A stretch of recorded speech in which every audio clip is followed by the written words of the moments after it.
Puji Tuhan. Selamat pagi Bapak Ibu Saudara yang dikasihi Tuhan. Bersyukur buat kebaikan Tuhan, bersyukur buat anugerah Tuhan. Kita boleh datang beribadah sampai dengan hari ini. Semua karena kemurahan Tuhan. Mari sama-sama pagi hari ini, Mas, dengan kerinduan yang sama, kita mau sama-sama datang ke hadirat Tuhan. Kita sama-sama mau menyembah Tuhan. Bahkan saat ini, mari kita sama-sama minta janji yang Tuhan berikan bagi setiap kita, Roh Kudus-Nya untuk memenuhi setiap kita saat pagi hari ini. Mari kita sembah Tuhan. Haleluya. Yesus, kami datang Tuhan. Haleluya. Yesus.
Katakan kami menyembah-Mu Tuhan.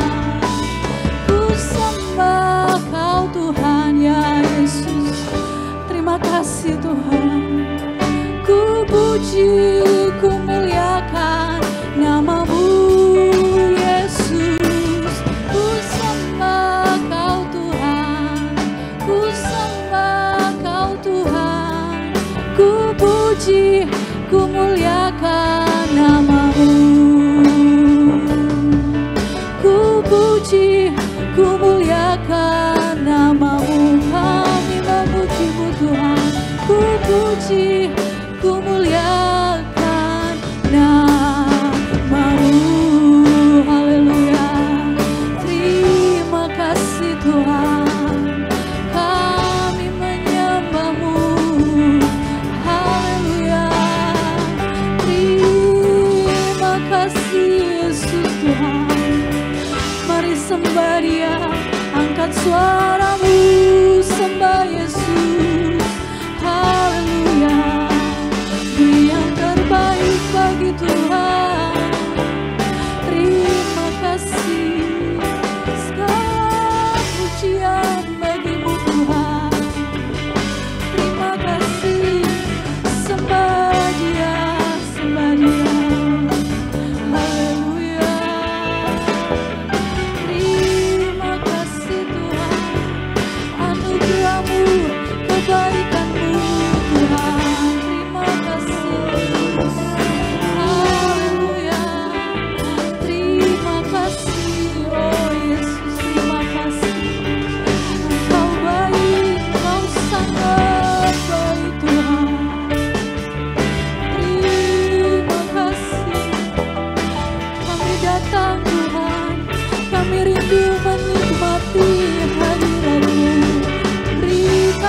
kasih Tuhan.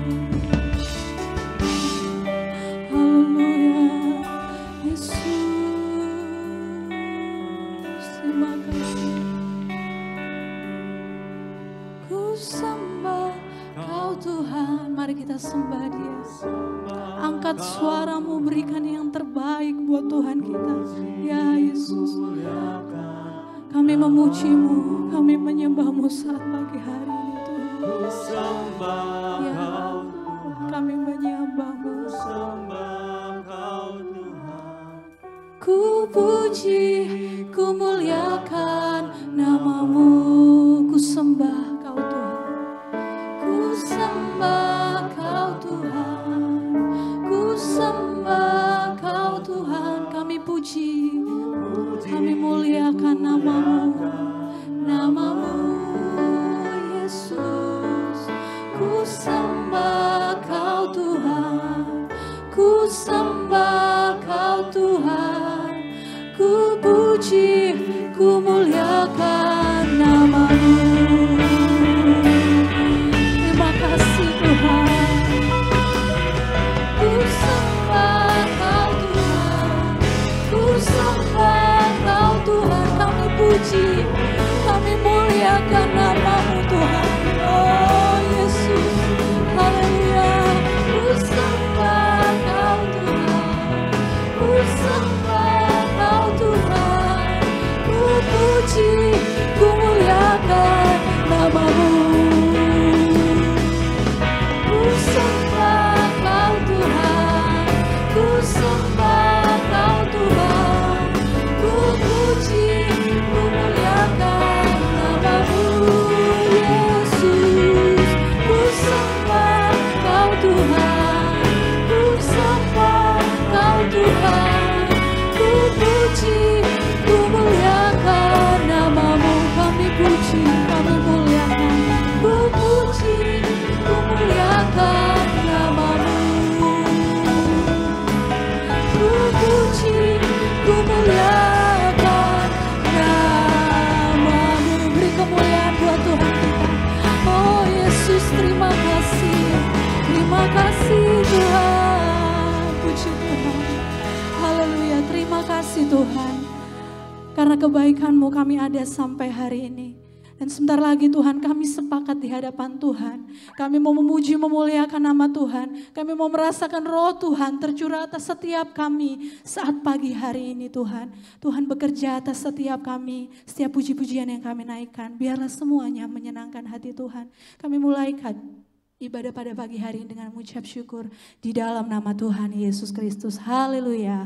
Amin. Puji Tuhan. Haleluya. Bapak Ibu Saudara yang dikasihi Tuhan, saya percaya kita semua ada di tempat ini saat pagi hari ini. Kita punya satu kerinduan yang sama, yaitu menikmati Tuhan. Boleh lambaikan tangan di atas yang pagi hari ini rindu dipenuhkan dengan Roh Kudus. Haleluya. Tuhan melihat tangan-tangan kita yang terangkat. Dan mari pagi hari ini kita sama-sama sepakat. Kita mau terima janji Tuhan. Kita mau terima Roh Kudus-Nya. Kita mau dipenuhkan dengan kuasa Roh Kudus. Kita akan terus memuji Tuhan. Ada gerakan Roh Allah di sini. Puji Tuhan. Haleluya.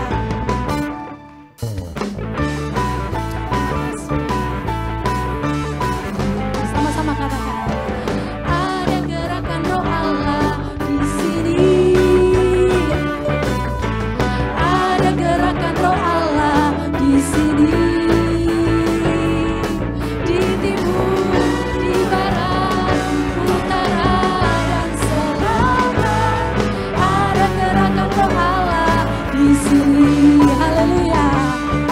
Ada Roh Allah di tengah-tengah kita saat pagi hari.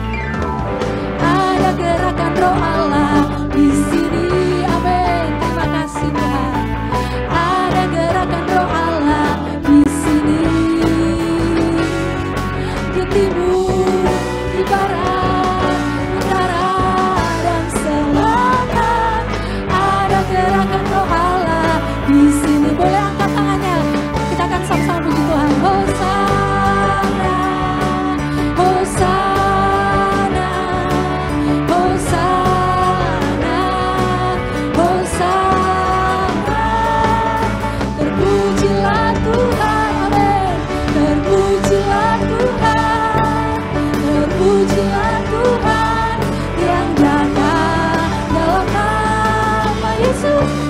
ibu saudara kita bangkit berdiri.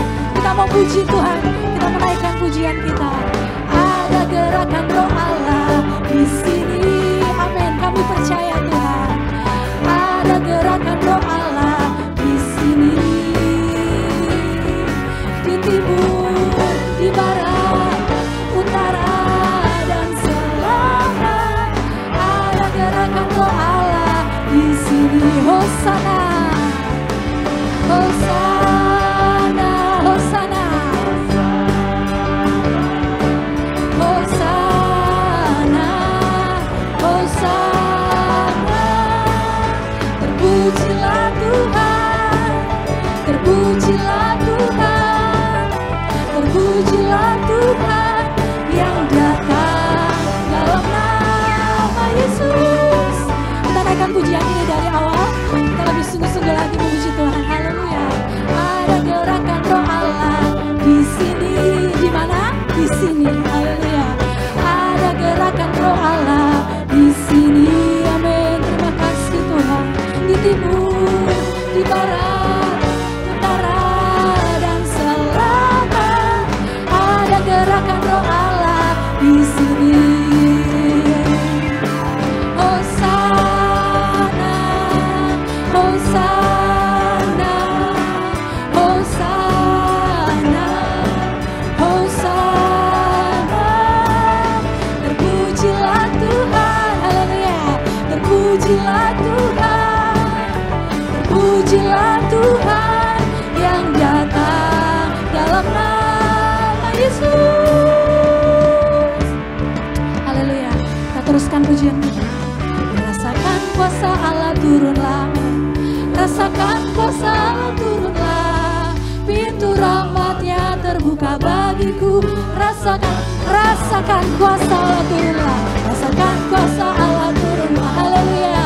Rasakan kuasa Allah turunlah, pintu rahmatnya terbuka bagiku. Rasakan kuasa Allah turunlah, rasakan kuasa Allah turunlah, rasakan kuasa Allah turunlah, pintu rahmatnya terbuka bagiku. Rasakan, oh rasakan kuasa Allah, rasakan kuasa Allah turunlah, rasakan kuasa Allah turunlah, pintu rahmatnya terbuka bagiku. Rasakan, sekali lagi katakan rasakan kuasa Allah. Haleluya. Terima kasih Tuhan. Rasakan kuasa Allah turunlah, pintu rahmatnya terbuka bagiku. Rasakan rasa Allah turunlah.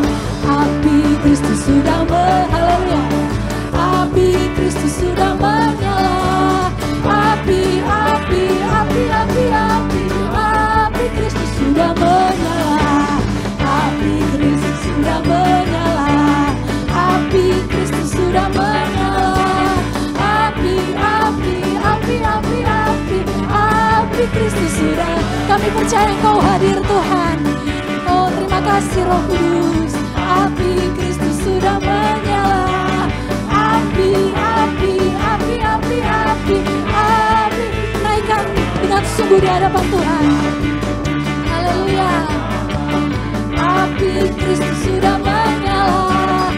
Api, api, api, api, api, api Kristus sudah menyala. Api Kristus sudah menyala. Api Kristus sudah menyala. Api, api, api, api, api, api Kristus sudah menyala. Api, api, api, api, api, api Kristus. Sekali lagi, haleluya. Api, api, api, api, api, api Kristus sudah menyala. Haleluya. Terima kasih Tuhan. Terima kasih Roh Kudus. Terima kasih buat kehadiran-Mu. Terima kasih Tuhan. Kami mau terus bawa hati kami. Kami mau terus minta kepada Tuhan. Penuhkan setiap kami Tuhan. Karena kami percaya ketika Roh-Mu penuh atas kami, Tuhan mau pakai kehidupan kami untuk kemuliaan nama Tuhan. Terima kasih Tuhan. Sembah Dia, angkat suaramu. Terima kasih Tuhan. Roh Kudus, terima kasih. Penuhkan setiap kami Tuhan, penuhkan hati kami yang haus akan Engkau. Haleluya, haleluya. Roh Allah yang hidup penuhiku,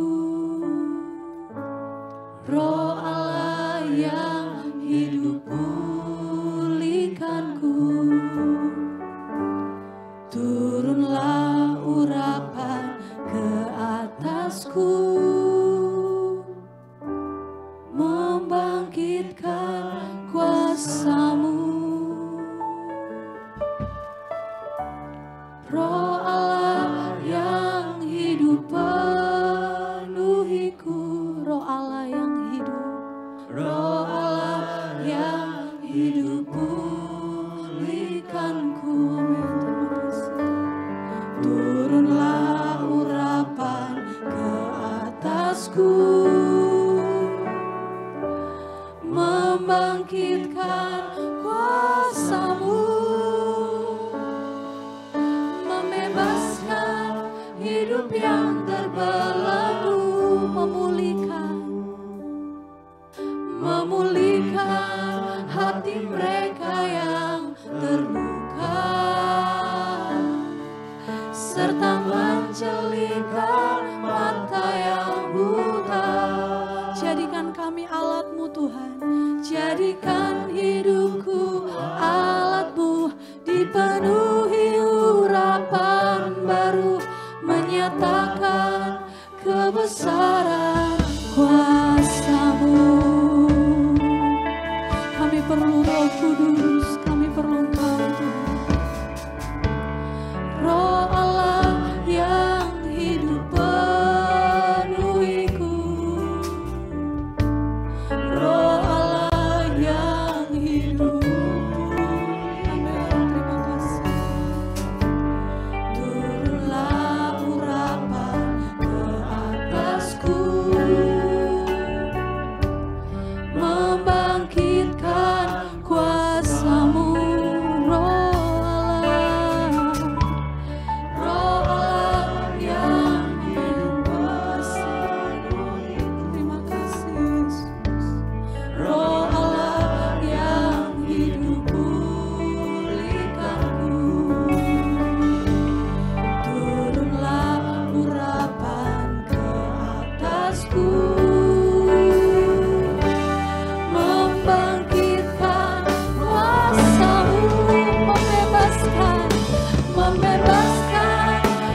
Yang terbelenggu, memulihkan setiap hati, memulihkan hati mereka yang terluka,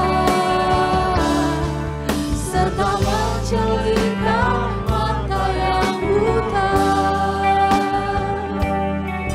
Jadikan hidupku alat-Mu, dipenuhi urapan baru, menyatakan kebesaran kuasa-Mu, membebaskan hidup yang terbelenggu. Ya, terima kasih Tuhan. Memulihkan hati mereka yang terluka, serta menjelikan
kami.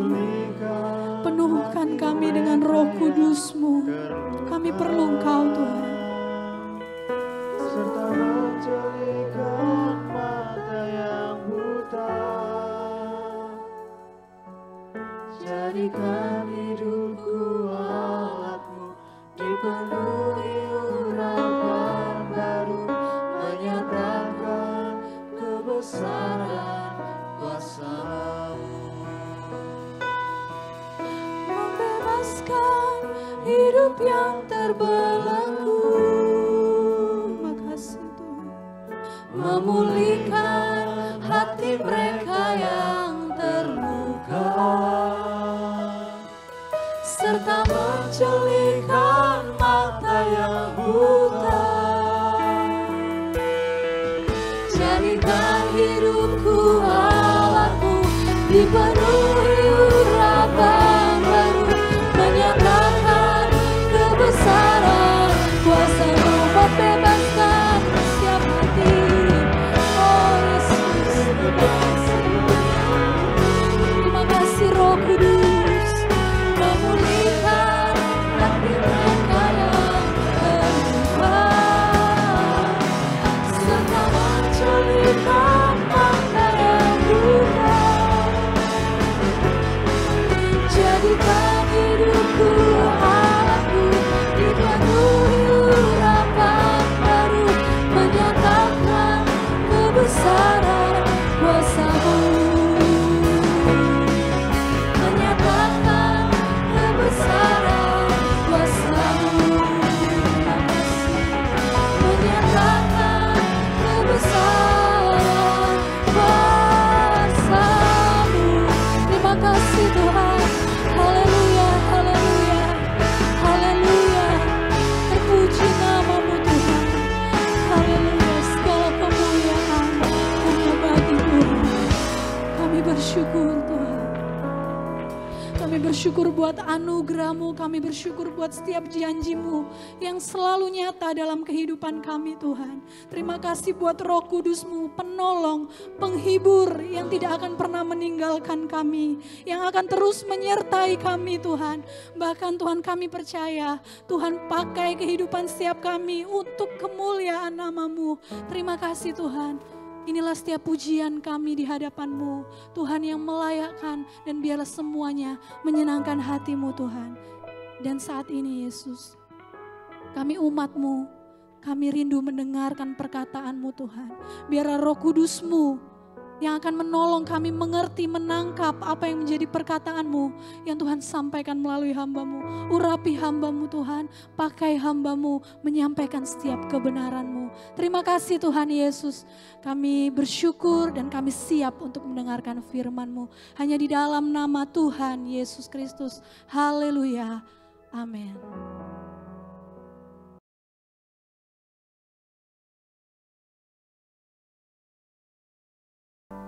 Hari ini kita ibadah dalam memperingati hari Pentakosta.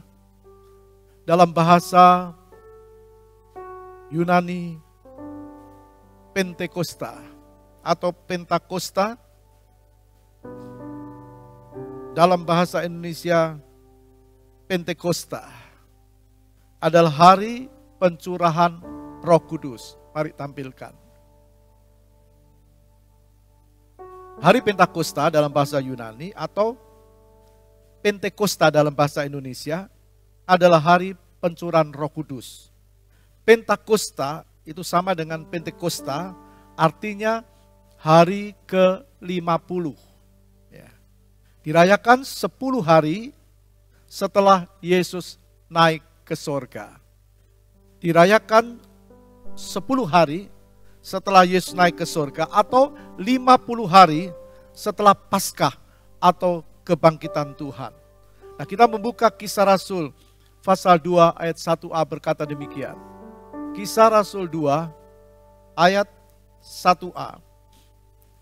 Ketika tiba hari Pentakosta, semua orang percaya berkumpul di satu tempat, maka penuhlah mereka dengan Roh Kudus.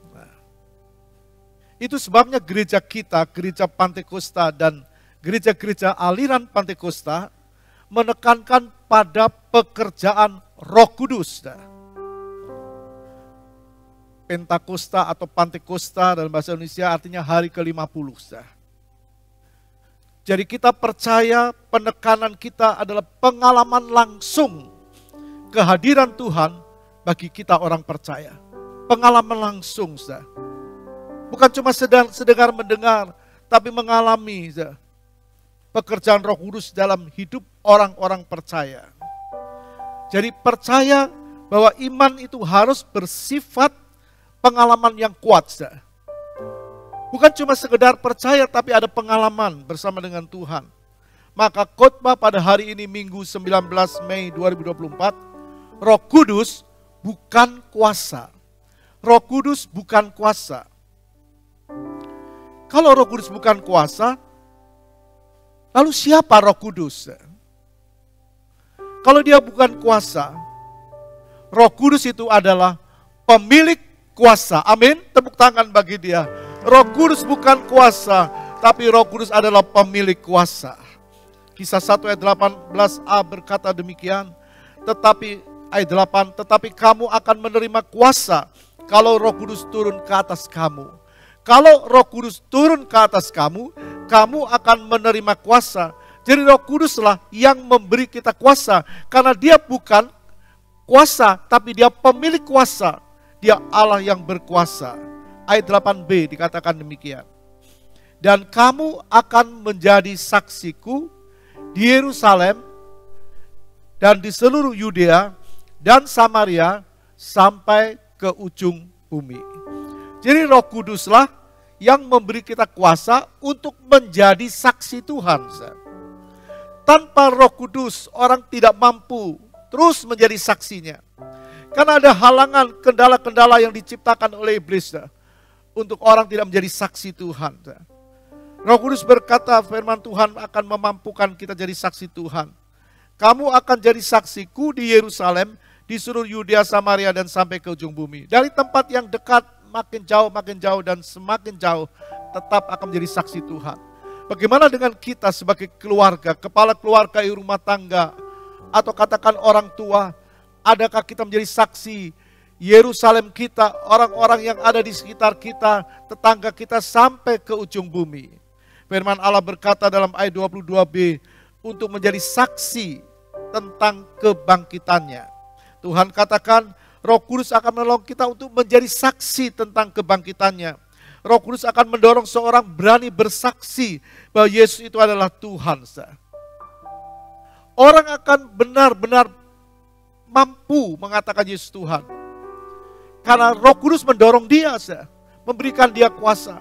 Dan orang-orang sebenarnya tidak mungkin akan mundur. Dalam Yohanes 15 kita baca ayat 26 sampai 27. Jikalau penghibur yang kuutus dari Bapa datang, yaitu kebenaran yang keluar dari Bapa, ia akan bersaksi tentang aku. Tetapi kamu juga harus bersaksi, karena kamu dari semula bersama-sama dengan aku. Ayat ini menyatakan penghibur yang kuutus. Jadi Yesus naik ke sorga supaya Roh Kudus turun. Yesus minta kepada Bapa, kepada Allah Bapa, supaya menurunkan Roh Kudus. Dan Roh Kudus diturunkan. Firman Allah berkata, jikalau penghibur yang kuutus dari Bapa datang, yaitu Roh kebenaran yang keluar dari Bapa, ia akan bersaksi tentang aku. Bersaksi tentang Yesus. Keluar dari Bapa. Nah, sudah hati-hati dengan kalimat ini. Bukan Bapa lalu Roh Kudus keluar dari Bapa. Roh Kudus merupakan kuasanya Bapa, tidak. Tapi Roh Kudus pemilik kuasa, sebab dia adalah oknum Allah yang ketiga, Tritunggal Allah. Nah, firman Allah yang keluar dari Bapa itu bukan Yesus. Bapa berfirman, tapi Yesus itu juga Allah, oknum Allah yang kedua. Maka kita membaca dalam 1 Yohanes 5 ayat 7 berkata, sebab ada 3 yang memberi kesaksian di dalam sorga, 3. Orang bertanya, kok bisa 3? Tanya sama Bapak nanti. Dikatakan ada 3 yang memberi kesaksian di dalam sorga. Bapa, Firman, dan Roh Kudus. Dan ketiganya adalah satu. Kita tidak menyembah tiga Allah, tapi satu Allah yang bertiga pribadi. Yang kita kenal dengan Allah Tritunggal atau Allah Trinitas. Ini bukan ada di saat konsili Nikea, tidak. Tapi memang sudah ada firman Allah berkata, ada tiga yang memberi kesaksian di dalam surga, Bapa, Firman, dan Roh Kudus, dan ketiganya adalah satu, Allah Bapa, pribadi Tritunggal. Yang pertama, Anak Allah Yesus Firman, pribadi Allah yang kedua Tritunggal. Lalu Allah Roh Kudus, pribadi ketiga Tritunggal adalah Allah Roh Kudus. Tapi tiga adalah satu. Karena itu hati-hati dengan pengajaran-pengajaran yang mulai dimunculkan hari-hari ini. Yang sebenarnya sudah ada ratusan tahun, tapi terus makin hari menjelang kedatangan Tuhan, makin dimunculkan. Kita masih ingat pelajaran oneness. Allah itu bukan Tritunggal, ini oneness. Allah itu cuma satu, Bapa. Maka yang keluar dari Bapa, firman-Nya Bapa, nah, itu firman bukan Yesus. Roh Kudus itu kuasanya Bapa, ini oneness. Kita percaya Yesus adalah Tuhan. Roh Kudus adalah Tuhan. Kita tidak percaya tiga Allah, tapi satu Allah bertiga pribadi. Sekali lagi hati-hati dengan pengajaran oneness yang mulai muncul di Jakarta dan di sekitarnya. Mereka cuma mengakui bahwa hanya Bapa, Yesus itu cuma firman-Nya Bapa, Roh Kudus itu kuasanya Bapa. Bahkan di YouTube mulai dimunculkan dari Korea, sudah bisa ditampilkan, dengan nama Gereja Yesus Sincheonji. Sincheonji, Gereja Kristus ini. Pendirinya adalah Lee Man-hee. Ini orang Korea. Dia mengklaim dirinya pohon kehidupan. Nah, orang yang tidak mengerti Alkitab bisa dibingungkan. Banyak pengikutnya. Dia masuk ke misi-misi, katakan masuk di sekolah-sekolah Kristen di Sulawesi. Jadi kita harus hati-hati. Mereka mengadakan art competition. Kalau menang nanti dikirim ke Korea dan sebagainya. Ini Lee Man-hee mengklaim dirinya pohon kehidupan. Tapi apa kata Tuhan? Dalam Matius 2 ayat 4 berkata demikian. Jawab Yesus kepada mereka, waspadalah supaya jangan ada orang yang menyesatkan kamu. Nah, Gereja Yesus Sincheonji ini tidak percaya Allah Tritunggal. Nah, sama dengan oneness. Kalau tidak percaya Allah Tritunggal, dia tidak percaya Roh Kudus. Nah, kalau tidak percaya Roh Kudus, tidak percaya pekerjaan Roh Kudus. Ada gereja yang percaya Roh Kudus, tapi tidak percaya Roh Kudus bekerja dalam pengalaman baru dalam tiap pribadi. Tapi kita percaya Roh Kudus adalah Allah dan bekerja dalam pengalaman pribadi kita. Jadi gereja ini, katakan Gereja Sincheonji ini, tidak percaya Allah Tritunggal, tidak percaya Allah Roh Kudus, ya tidak percaya Yesus, tidak percaya keselamatan hanya melalui Yesus Kristus. Nah, tidak percaya keselamatan hanya melalui Kristus. Kelihatan samar-samar saya. Percaya tapi juga tidak percaya kalau keselamatan itu cuma hanya Yesus Kristus. Maka orang mulai dibimbangkan. Kalau begitu dengan perbuatan baik, kalau begitu dengan begini, begitu dan sebagainya. Nah, Tuhan bilang hati-hati. Tuhan nyatakan kembali kepada kita bahwa ada tiga yang menjadi saksi di surga.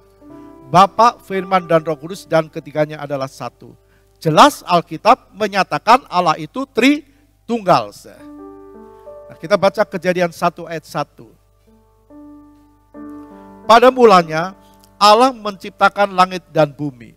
Pada mulanya Allah. Nah, siapa Allah di sini? Dalam bahasa asli ditulis Elohim. Elohim ini bentuk jamak dari Eloah. Ada tiga. Nah, artinya Allah yang Maha Kuasa itu Elohim. Nah, siapa Allah yang Maha Kuasa? Tentu Allah yang menciptakan langit dan bumi. Allah yang menciptakan langit dan bumi, Allah Elohim. Kita baca Kejadian 1 ayat 26. bagian A. Berfirmanlah Allah, Allah Elohim. Baiklah kita, Allah Elohim, menjadikan manusia menurut gambar dan rupa kita, Elohim. Jadi waktu Bapa berkata kepada Allah Anak dan Allah Roh Kudus, marilah kita menjadikan manusia. Berarti Bapa itu pribadi sekaligus pencipta, Yesus itu pribadi sekaligus pencipta, Roh Kudus pribadi sekaligus pencipta. Kalau Allah itu pribadi, dia punya perasaan. Kalau Yesus itu pribadi, dia juga punya perasaan. Kalau Roh Kudus itu pribadi, dia juga punya perasaan. Masing-masing adalah pribadi. Allah itu pribadi, punya perasaan, punya kehendak. Kita pribadi, kita punya kehendak bukan? Aku hari ini pagi mau hadir dalam ibadah pagi. Punya kehendak. Nah, kalau pribadi punya kehendak, maka disebut kehendak Bapa. Jadi kalau Allah Bapa itu pribadi dan punya kehendak, maka disebut kehendaknya Bapa. Begitu juga kalau Yesus, anak Allah, pribadi punya kehendak, maka disebut kehendaknya Yesus. Begitu juga dengan Allah Roh Kudus. Kalau dia pribadi punya kehendak, maka disebut kehendaknya Roh Kudus. Jadi yang pertama, ketiganya punya kehendak. Dan kehendak itu sama. Nah, kita masing-masing bisa punya kehendak, tapi belum tentu sama, bukan? Tapi Tuhan, Allah Tritunggal, ketiganya punya kehendak yang sama. Tadi kita sudah membaca dalam ayat 26a, dalam Kejadian 1, baiklah kita menjadikan manusia. Jadi Bapa berkata kepada Yesus dan Roh Kudus, kehendaknya sama. Lalu yang kedua, ketiganya sama-sama pencipta. Kalau Bapa berkata baiklah kita, dia pencipta. Lalu dalam Kejadian 1 ayat 2 kita lihat. Kejadian 1 ayat 2. Bumi belum berbentuk dan kosong, gelap gulita menutupi samudera raya, dan roh Allah melayang-layang di atas permukaan air. Roh Allah, Roh Kudus melayang-layang di atas permukaan air. Kalau ketiganya pencipta, Bapa pencipta, Roh Kudus pencipta, maka Yesus juga pencipta. Yesus bukan firman-Nya Allah, tapi dia pencipta, dia Allah. Yohanes 1 ayat 1 sampai 3 berkata, pada mulanya adalah firman. Firman itu bersama-sama dengan Allah, dan firman itu adalah Allah. Siapa firman? Ia pada mulanya bersama-sama dengan Allah. Segala sesuatu dijadikan oleh dia, dan tanpa dia, tanpa firman, tidak ada sesuatu pun yang telah jadi dari segala yang telah dijadikan. Kenapa kalau Yesus itu cuma firman-Nya Allah, dia bisa menciptakan segala sesuatu? Bukankah cuma Bapa yang menciptakan kalau Yesus itu firman-Nya Allah? Tapi Yesus dikatakan firman bersama-sama dengan Allah Bapa. Dan firman itu adalah Allah. Maka Yesus bisa menciptakan. Siapa firman? Firman itu menjadi manusia. Lalu siapa firman itu? Yang menunjukkan kita. Firman itu anak tunggal Bapa yang menunjukkan Allah yang sebenarnya. Kita tidak bisa melihat Allah. Tapi melalui iman kita kepada Yesus, yang rela Allah Roh jadi manusia, mengambil rupa manusia, kita tahu ada Allah yang pasti, ada keselamatan yang pasti di dalam Yesus Kristus. Amin, tepuk tangan bagi dia. Ada kepastian. Nah, kalau tiganya pribadi, tiganya pencipta, maka yang ketiga, tiganya adalah satu. Sekali lagi, bukan menyembah tiga Allah, tapi satu Allah yang bertiga pribadi. Kalau punya kehendak, maka kehendaknya yang sama itu dinyatakan dalam tindakannya. Jadi kalau kita punya kehendak, kan pasti ada tindakan dari kehendak kita. Kita berkata kemarin misalnya, besok aku akan hadir di ibadah pagi. Itu keinginan, kehendak. Tapi kenyataannya kita hadir. Jadi kehendak itu harus dinyatakan dalam tindakan. Kalau bukan ada tindakan, itu cuma hanya kehendak atau angan-angan. Jadi kita melihat kehendaknya dinyatakan dari tindakan atau dari pekerjaan. Jadi Bapa itu bekerja, Yesus bekerja, Roh Kudus juga bekerja. Dan ketiganya tidak bertentangan satu dengan yang lain. Kenapa? Karena tiganya satu. Bapa, Anak, dan Roh Kudus. Ketiganya adalah satu. Tiga pribadi, tapi satu. Iman Kristen tidak bisa diotak-atik dengan logika. Jangan mau diotak-atik dengan logika orang lain. Allahmu tiga dan sebagainya. Kita yakin nanti kita akan bertemu dengan Bapa, Anak, dan Roh Kudus di sorga. Jadi tidak bertentangan tetapi bekerja sama. Nah kalau tidak bertentangan pasti bekerja sama. Jadi Bapa itu mengutus anaknya Yesus. Satu-satunya jalan ke sorga. Yohanes 3:16. Karena begitu besar kasih Allah akan dunia ini sehingga dikaruniakan anaknya yang tunggal itu. Supaya setiap orang yang percaya kepadanya tidak binasa, melainkan beroleh hidup yang kekal. Jadi Bapa mengutus Yesus. Dan Yesus rela diutus oleh Bapa. Yohanes 14 ayat 6. Kata Yesus kepadanya, akulah jalan dan kebenaran dan hidup. Tidak ada seorang pun yang datang kepada Bapa kalau tidak melalui aku. Tidak bertentangan, bekerja sama. Bapa memberikan anaknya. Yesus Allah yang di surga turun menjadi jalan. Tidak ada keselamatan selain dari Allah. Dalam Kisah 4 ayat 12 berkata demikian. Dan keselamatan tidak ada di dalam siapapun juga selain di dalam Dia, di dalam Yesus. Sebab di bawah kolong langit ini tidak ada nama lain yang diberikan kepada manusia yang olehnya kita dapat diselamatkan. Mau cari siapa? Mau lari kemana? Mau dipengaruhi oleh apapun? Jangan tinggalkan Yesus. Amin. Jangan tinggalkan Dia. Umur dibatasi di dunia dengan waktu. Tapi kekal itu tidak dibatasi oleh waktu. Jangan sampai kita kehilangan keselamatan karena tinggalkan Tuhan. Kedatangan Tuhan semakin dekat. Iblis tidak mau tinggal diam. Karena itu kita juga mau makin setia membawa orang lain datang kepada Tuhan. Kita sudah ada di jalan yang benar. Jangan sampai kita tinggalkan Tuhan dengan alasan apapun. Jadi waktu Yesus naik ke surga, tadi kita melihat video tadi, maka Allah Roh Kudus turun ke dunia menggantikan tugas Yesus di bumi sebagai penolong. Dalam bahasa Yunani dikatakan parakletos, ya, sebagai penolong, penghibur. Yohanes 14 ayat 26.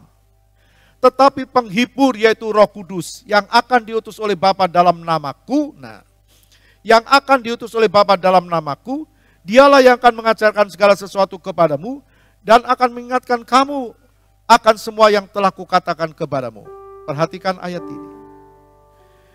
Penghibur Roh Kudus yang diutus oleh Bapa dalam namaku, Dialah yang akan mengajarkan segala sesuatu kepadamu dan mengingatkan. Karena itu Yesus berkata, berguna bagi kamu kalau aku naik ke surga. Kalau orang bertanya, kenapa Allahmu naik ke surga? Yang pertama, Dia sediakan tempat bagi kita, amin. Dia sediakan tempat, pasti tempat. Yang kedua, Dia turunkan Roh Kudus. Dia minta sama Bapa supaya Roh Kudus menguatkan orang percaya. Roh Kudus, penghibur dan penolong. Jadi Bapa bekerja. Bapak punya anak, Yesus Kristus turunkan di dunia. Lalu Roh Kudus bekerja. 1 Korintus 12 ayat 3. Karena itu aku mau meyakinkan kamu bahwa tidak ada seorang pun yang berkata-kata oleh Roh Allah dapat berkata terkutuklah Yesus. Dan tidak ada seorang pun yang dapat mengaku Yesus adalah Tuhan selain oleh Roh Kudus.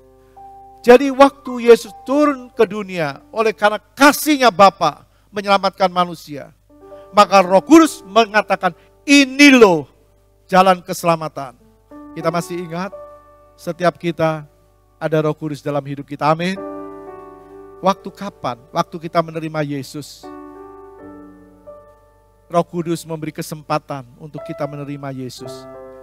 Melalui peristiwa yang kita alami, melalui hal-hal yang kita sedang hadapi. Orang lain bilang, orang lain cerita. Lalu kita terbuka di saat kita putus asa. Maka Roh Kudus membuka lalu menunjukkan, inilah penolong, kamu akan puas dengan penolong itu. Dan benar, orang-orang banyak tertolong. Waktu mereka sakit dan sebagainya. Lalu mereka percaya kepada Yesus.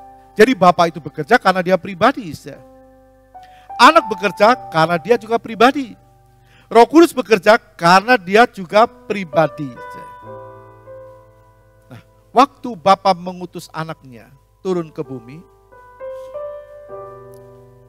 waktu Bapa bekerja, sebelum Yesus turun ke bumi, Yesus dan Roh Kudus ada di sorga. Berarti Yesus bukan buatan Bapa. Yesus bukan diciptakan oleh Bapa. Yesus bukan kuasanya Bapa, Roh Kudus bukan kuasanya. Tapi Roh Kudus pemilik kuasa. Dia patut disembah seperti Yesus karena kita punya 3 pribadi, Bapa, Anak, dan Roh Kudus. Jadi waktu Bapa bekerja, Yesus dan Roh Kudus ada di sorga. Waktu Anak bekerja, Bapa dan Roh Kudus ada di sorga. Maka waktu Anak atau Yesus naik ke sorga, barulah Roh Kudus turun. Maka kita harus menyambutnya sebagai pribadi Allah Roh Kudus. Pribadi yang punya pikiran, punya kehendak, punya perasaan. Dia roh yang lemah lembut. Dia dikatakan seperti air yang mengalir ke tempat yang rendah. Harus kita hidup dalam kerendahan hati. Roh Kudus akan memenuhi orang yang rendah hati, yang membuka hatinya kepada Tuhan, yang perlu Tuhan, yang rasa butuh Tuhan. Karena itu Daud berkata, Tuhan jangan ambil rohmu dari aku. Karena Daud tidak mampu berjalan di dunia ini tanpa pimpinan Roh Kudus. Kita juga perlu sehari-hari ini. Kalau kita melihat dalam perjanjian lama, Roh Kudus itu membuka diri hanya kepada beberapa orang. Misalnya kepada Yosua. Dalam Ulangan 34 ayat 9a. Dan Yosua bin Nun penuh dengan roh kebijaksanaan. Sebab Musa telah meletakkan tangannya ke atasnya. Roh kebijaksanaan. Jadi Roh Kudus membuka diri kepada Yosua. Memenuhi Yosua dengan roh bijaksana. Jadi sehingga tindakannya bijaksana. Perkataannya bijaksana. Roh Kudus juga memakai Yoel. Mengatakan apa yang terjadi akan terjadi. Kita baca Yoel 2 ayat 29. Yoel 2 ayat 29. Juga ke atas hamba-hambamu laki-laki dan perempuan akan kucurahkan rohku pada hari-hari itu. Pada hari akhir. Ini yang disebut hujan awal dan hujan akhir. Dan digenapi di satu tempat di kota Yerusalem. Waktu murid-murid berkumpul. Waktu Roh Kudus turun, Yesus sudah naik ke sorga. Jadi kita tahu Yesus sekarang ada duduk di sebelah kanan Allah Bapa. Kita nanti akan seperti Dia, dibangkitkan dengan tubuh kebangkitan. Tubuh yang tidak bisa alami sakit penyakit, tubuh yang kuat dan tubuh yang mulia. Meskipun tubuh jasmani seseorang hancur karena dimakan waktu, usia. Atau katakan sudah meninggal dunia lalu dimakan, katakan bergulirnya waktu. Tapi dia akan dibaharui dengan tubuh kebangkitan. Tubuh yang mulia, bisa kenal satu dengan yang lain. Tapi bukan maksud untuk kawin-mawin seperti di dunia, tidak. Kawin-mawin itu cuma di dunia. Di surga orang hanya menyembah Tuhan. Kan itu saya rindu. Jemaat Tuhan di tempat ini, gereja di tempat ini. Gereja yang menyembah Tuhan. Menyembah Tuhan. Ada ratusan, kira-kira 100 lebih orang yang hadir tiap hari. Selama 10 hari atau 8 hari tepatnya. Kita bukan berhenti di Sabtu kemarin. Hari Rabu ada penyembahan. Datang saya. Berikan waktu supaya kuat. Kita tidak mampu kuat tanpa Roh Kudus menolong kita. Tidak mampu. Kita akan lihat nabi-nabi palsu akan muncul menyesatkan banyak orang. Jangan sampai kita sudah lama ikut Tuhan lalu tersesat. Kita perlu pimpinan Roh Kudus. Jadi waktu Roh Kudus turun, Yesus sudah naik ke surga. Kita baca Kisah 7 ayat yang ke-55. Tetapi Stefanus yang penuh dengan Roh Kudus menatap ke langit, lalu melihat kemuliaan Allah dan Yesus berdiri di sebelah kanan Allah Bapa. Jadi waktu Roh Kudus turun, waktu Stefanus penuh dengan Roh Kudus, Stefanus diperlihatkan Yesus ada di sebelah kanan Allah Bapa. Ada 3 saksi di sorga. Ada Bapa, ada Yesus. Sedangkan Roh Kudus masih di bumi, menjaga saudara dan saya.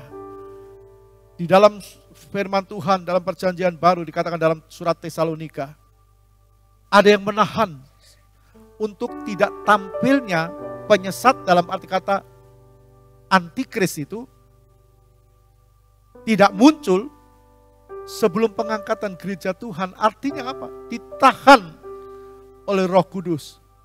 Sehingga orang-orang anak-anak Tuhan yang kuat imannya tidak akan masuk dalam 3,5 tahun aniaya. Kita perlu dekat dengan Tuhan. Kita perlu menyembah Tuhan. Zaman Roh Kudus dimulai waktu pencurahan Roh Kudus pada hari Pentakosta atau hari Pantekosta. Kisah 2 ayat 4. Maka penuhlah mereka dengan Roh Kudus. Lalu mereka mulai berkata-kata dalam bahasa-bahasa lain seperti yang diberikan oleh Roh itu kepada mereka untuk mengatakannya.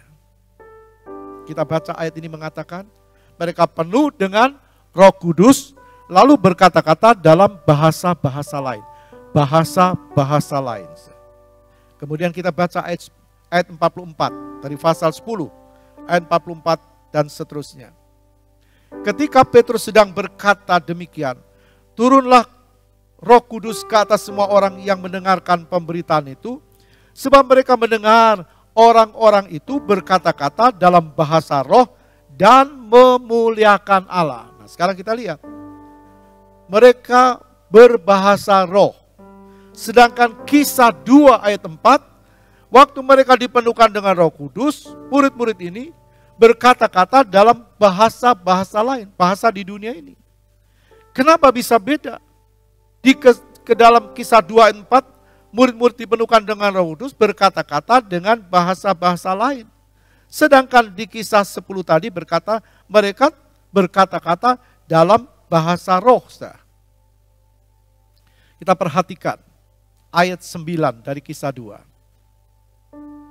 Ada orang Partia, orang Media, orang Elam, ada orang Mesopotamia, ada orang Yudea, ada orang Kapadokia, ada orang Pontus, ada orang Frigia, ada orang Pamfilia, ada orang Mesir, ada orang Libya, ada orang Kirene, ada orang Roma.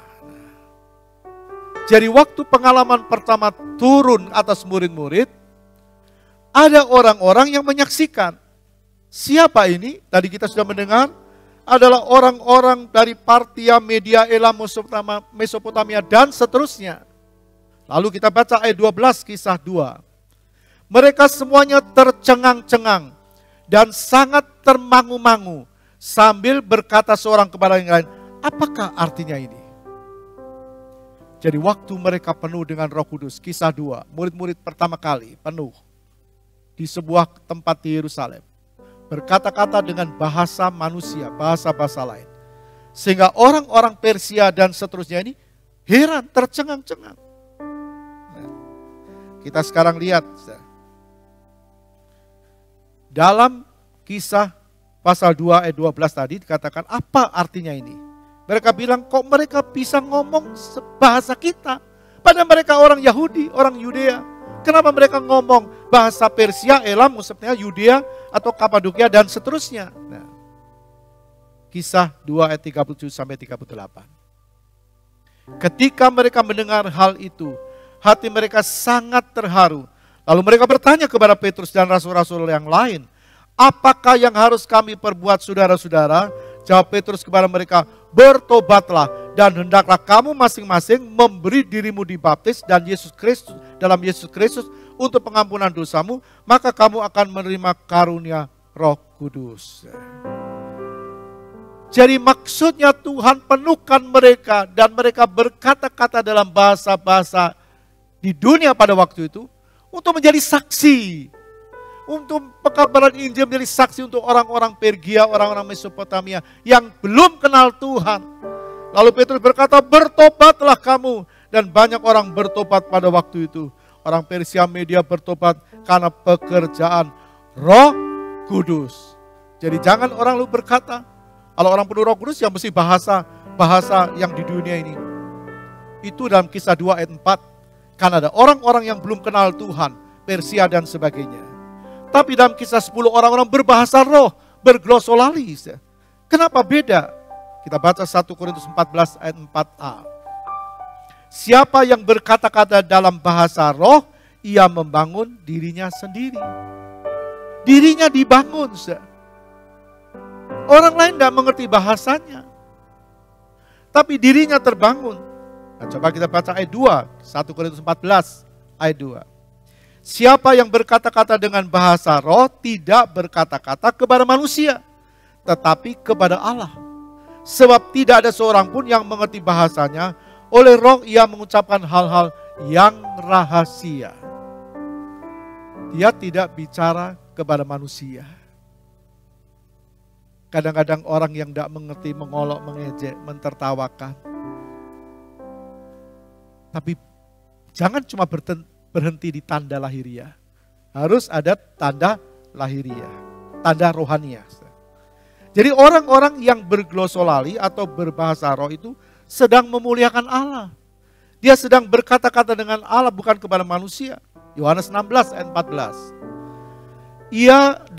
Dia akan memuliakan aku, Roh Kudus akan memuliakan aku, sebab ia akan memberitakan kepadamu apa yang diterimanya daripadaku. Jadi diberitahu oleh Roh Kudus. Orang tidak mampu, maka orang yang berglosolali berbahasa roh bisa berjam-jam. Karena Roh Kudus yang terus memberikan dia, memakai lidahnya mengucapkan memuliakan Tuhan. Dikatakan Roh Kudus itu akan menghibur kamu, menguatkan kamu. Jadi Roh Kudus itu menghibur, mengajar, mengingatkan. Orang tidak mungkin tanpa ingatan dari Roh Kudus. Orang bisa lupa, gampang lupa. Kadang baru minggu lalu, kalau ditanya khotbahnya apa sudah lupa. Atau belum minggu lalu, baru beberapa jam, ditanya sudah lupa. Karena ingatan terbatas atau tidak mencatat. Tapi Roh Kudus akan mengingatkan firman Tuhan. Dia akan menghibur dalam ayat 26 Yohanes 14. Yang diutus oleh Bapa dalam namaku, dialah yang akan mengajarkan segala sesuatu kepadamu. Dan akan mengingatkan kamu akan semua yang telah kukatakan kepadamu. Iblis berusaha untuk kita tidak menjadi pelaku firman. Tapi Roh Kudus mengingatkan kita untuk jadi pelaku firman. Dialah pribadi yang mengajarkan dan mengingatkan. Karena itu sekali lagi jangan berhenti di tanda. Orang berbahasa roh karena penuh dengan Roh Kudus disebut glosolali. Dalam Kisah 19 ayat 6. Ketika Paulus menumpangkan tangan di atas mereka, turunlah Roh Kudus ke atas mereka dan mulailah mereka berkata-kata dalam bahasa roh. Kisah 10 ayat 46.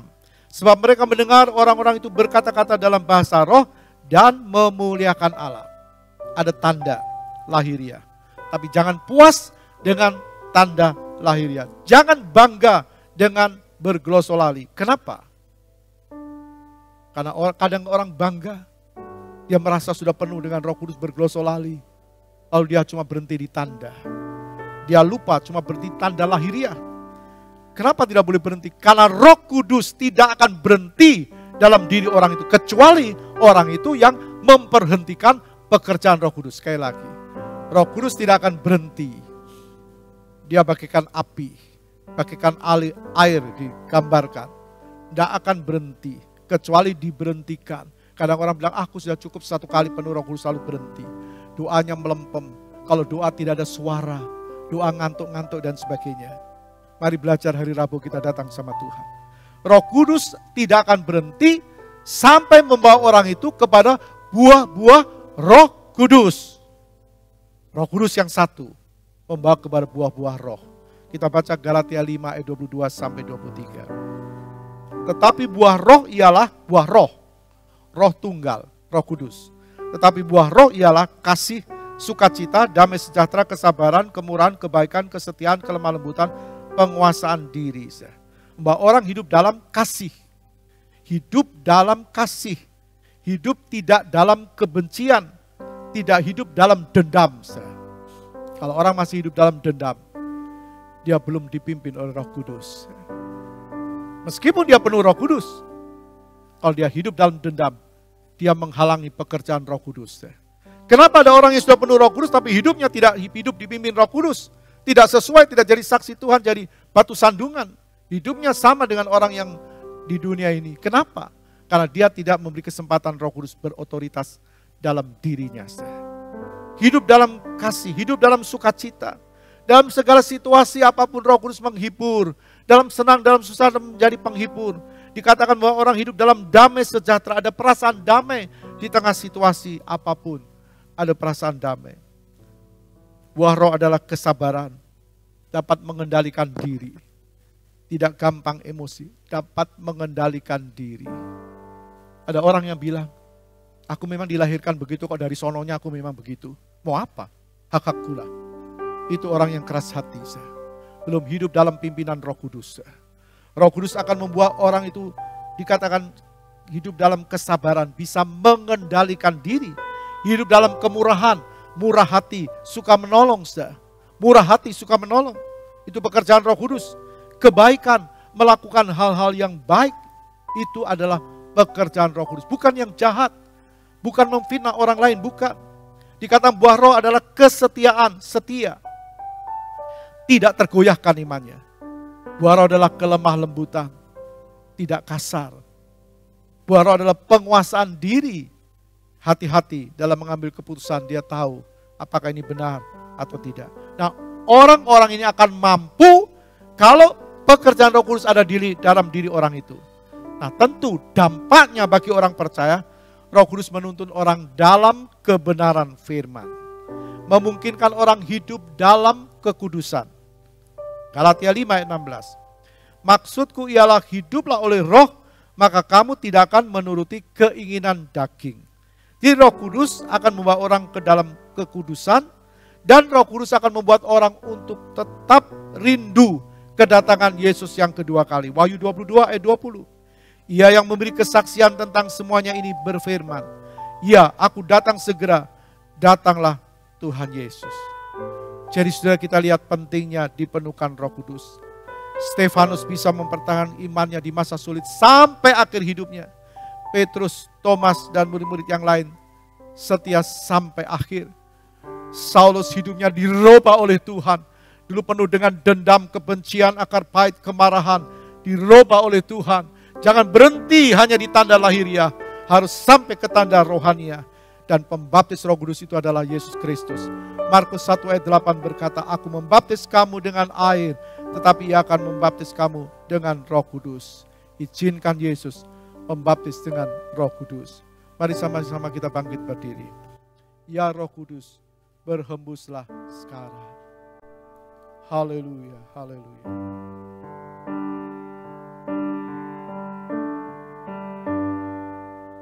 Ya Roh Kudus, berhembus sekarang.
Katakan, ya Roh Kudus, berhembus sekarang.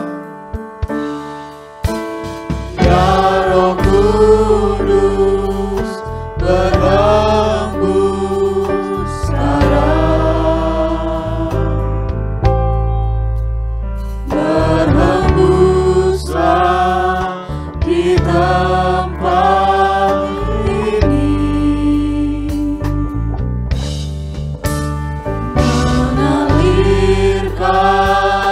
Roh-Mu membawa kuasa.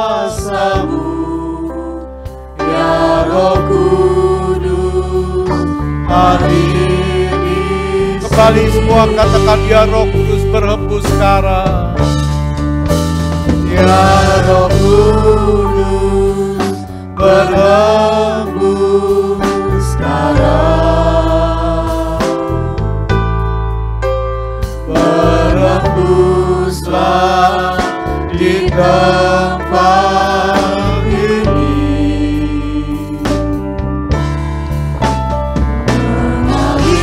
mengalirkan Roh-Mu, membawa kuasa-Mu. Ya Roh Kudus hadiri. Mari semua berkata, urapi kami, urapi Tuhan. Urapilah, urapilah dengan kuasa-Mu ya Tuhan.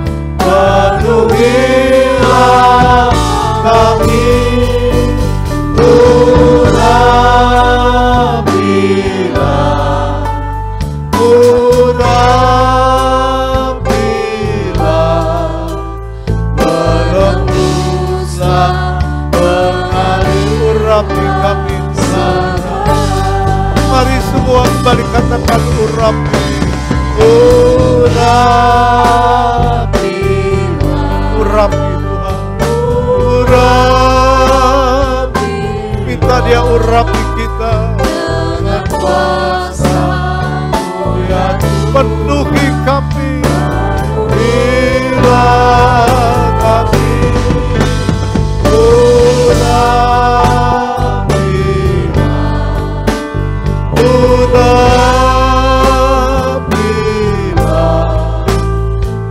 berhembuslah mengalirlah sekarang. Oh haleluya.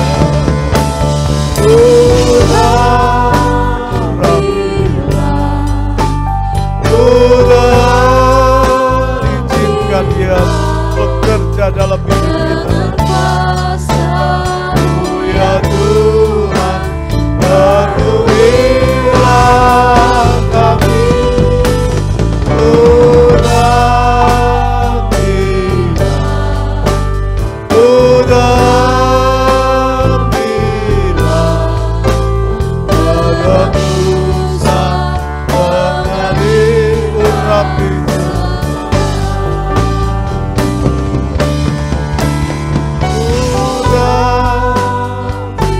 Bapak Peter Yuwono berdoa. Urapilah dengan kuasa-Mu ya Tuhan. Penuhilah kami.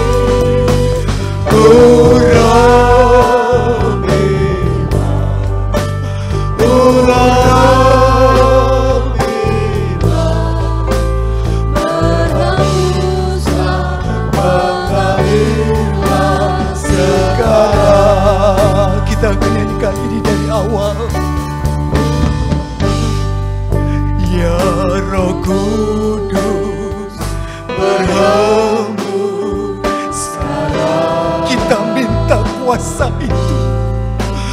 Berhembuslah di tempat ini. Biarlah segenap sinar jemaat-Mu di tempat ini.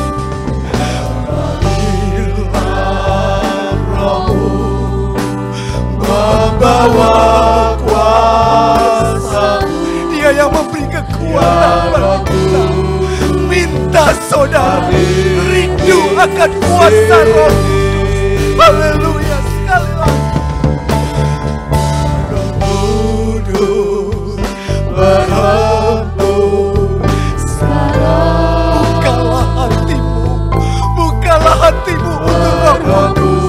Dengan kerendahan hatimu, minta kuasa itu hadir. Terima kasih Tuhan. Mengalirkan Roh-Mu, membawa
Urapi kami Tuhan, urapi kami Tuhan. Biarlah Roh Kudus terus menyala dalam kami segala. Amin, amin, amin. Amin Yesus, terima kasih Tuhan. Terima kasih kalau kami sudah mendengarkan kebenaran Firman-Mu mengingatkan kepada kami pentingnya kuasa Roh Kudus itu. Allah Roh Kudus ialah Allah yang sudah menyerahkan kehidupan kami. Kami boleh kuat iman kami, percaya kepada Engkau, satu-satunya juru selamat yang sudah memberi kekuatan kepada kami dalam perjalanan hidup kami di dunia ini.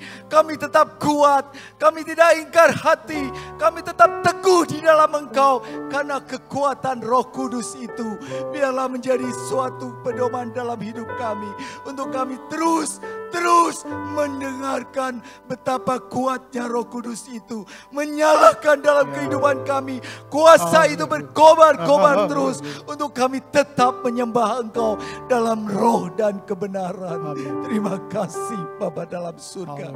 Terima kasih buat hamba-Mu yang sudah menyampaikan kebenaran firman-Mu, menguatkan iman kami, menjelikan mata rohani kami, betapa pentingnya Roh Kudus itu bagi kami. Bila Tuhan kami untuk kekuatan-Mu, kami Tuhan berdoa untuk hamba-Mu, biarlah terus membuka itu untuk jemaat-Mu di tempat ini. Semakin hari semakin mengerti, semakin dewasa di dalam pengenalan kami kepada Engkau.